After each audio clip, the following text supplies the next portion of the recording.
What's up, everybody? Happy Aries season. Happy birthday to all the Aries out there. So, today we officially entered to Aries season, but I want to talk about Saturn right now because we just had a lunar eclipse that was in Virgo, but it was opposing the planet Saturn. So a lot of Saturnian influences have been showing up. Saturn deals with authority figures. It deals with, responsibilities, punishments, rewards. So I'm seeing a lot of things happening within the collective, but also in my personal life, other people's personal lives. So I feel like this is an important topic so that we can see exactly how this Saturnian influence is taking place on a collective and personal level. Because, like I said, there's a lot of punishments going around, but also a lot of rewards. And I want to really focus in on that with this video. So stay tuned. So we have Saturn here, and Saturn is 23 degrees and is conjunct the planet Tehernaraku in the sign of Pisces in the 12th house. So Saturn is all about responsibilities. It's all about limitations, restrictions, rewards.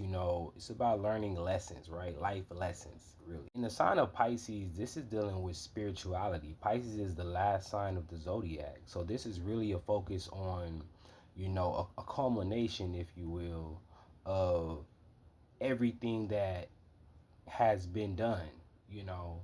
So when Saturn reaches Pisces, this is like the final countdown energy. In the 12th house, this is like the collective, right? This is the unconscious mind. Pisces is a water sign, so this is your emotions that we're talking about here.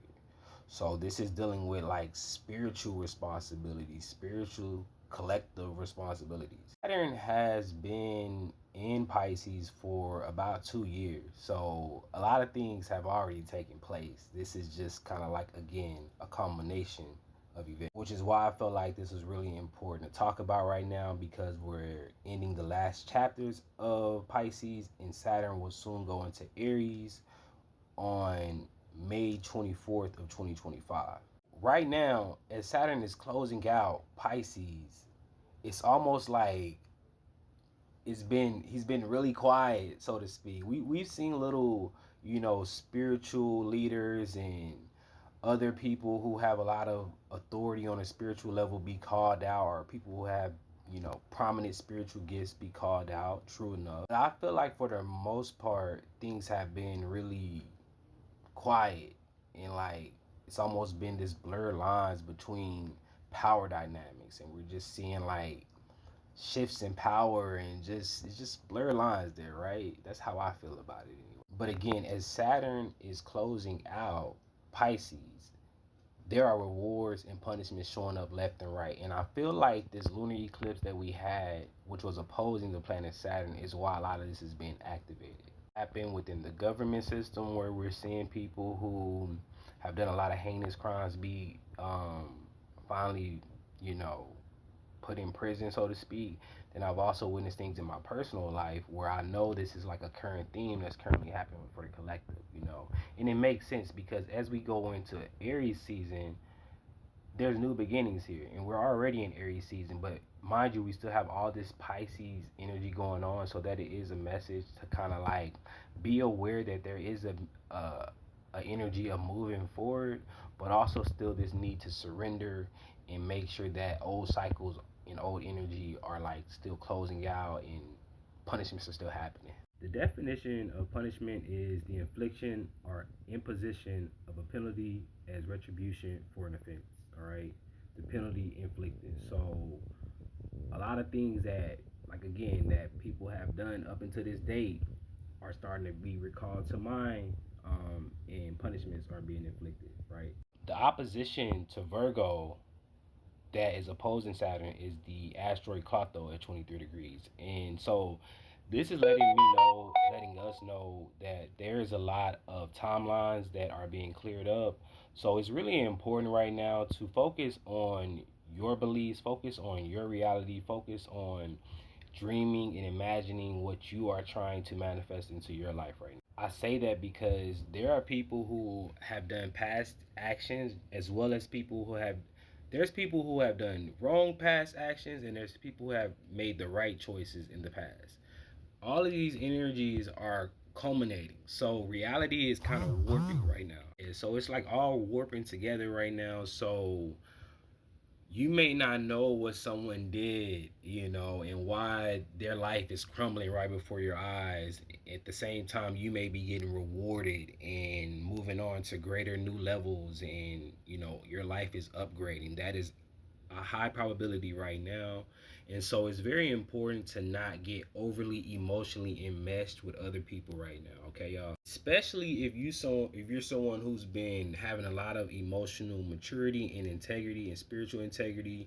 Um, don't emotionally enmesh yourself with people who have certain karma that's currently showing up, and it seems like that Saturnian influence and that more shadow aspect of the punishment is showing up in their lives, whether they're getting imprisoned, they're getting reprimanded, they're getting punished ultimately. All right. And so we have next the square to Gemini, and this is the mind, all right, when it comes to the square between the 12th and the third house. This is like confusion energy that can show up. But with Requiem, which is the asteroid that's squaring the Saturn right now, that's the energy of surrender. Um, that's the energy where if you have righted your wrongs, or if you've made the right choices, you have spiritual integrity, emotional maturity in situations, surrender to the next chapter of this life that's going to unfold for you, because it's going to be a level up. Now, other people who have done wrong and maybe things that you may not even have known about, self-deceive themselves, been deceptive to others, that 12th house can be very behind the scenes energy. Um, Surrender to that as well. You can't control that. So a lot of the things that we're seeing happening right now, it's a huge need to surrender versus being overly impulsive. And I know that may be kind of like a conundrum because we just entered into Aries season, which is about moving forward. But, we also have Mars in Cancer right now. So this is squaring, you know, um, to this Aries energy. So all Aries, just be careful when you are handling matters of deep emotions, or even with the family right now. Okay. Move to the last square to Sagittarius, which is the asteroid Niobe. Which again, this is just like there's a need to surrender to the wisdom that or the truths that have been revealed in this season since Saturn has been in Pisces, because Saturn has uprooted a lot of deception on a spiritual level for sure. And now, as a result of that, a lot of people are receiving a lot of rewards, because a lot of that deceptive energy is no longer able to keep thriving anymore. Saturn has came through and cleaned house, to be honest, and I believe on the way out, there's still house, like this is where it gets a little more intense. Lastly, the Mars in Cancer square right now is really important, because another thing that Saturn is coming through and I guess you can say auditing, for lack of a better word, is the work that you put in. Because Mars and Cancer energy is more so of a comfortable energy, right? Mars is in his fall because he has to be more in tune with his emotions. In order to be in tune with your emotions, there's a level of nurturance and quietness and comfortability that's required, right? But Saturn, is in Pisces, and there's work on an emotional and a spiritual level that is required, and it needs to have felt like work. The difference between Cancer, right, and Capricorn, which rules Saturn, is that Saturn is about discipline, putting in work, putting in effort, right? That way you feel a sense of accomplishments. Whereas Cancer is all about nurturance and comfortability, where you're almost able to rest on your leisure, rest on your efforts at that point. But in order to balance out this energy, and especially with this Aries season square into this Cancer energy, make sure you put in work, or where you have already felt that you put in that work on an emotional and spiritual level, which can be hard to gauge. Accept that you have, believe that you have, and then surrender and allow these next weeks to basically just unfold, because a lot of things are at this point out of our hands, and you're either on this level up energy or you're being punished, right? So really wanted to dive into that for a lot of my people out there. Until next time.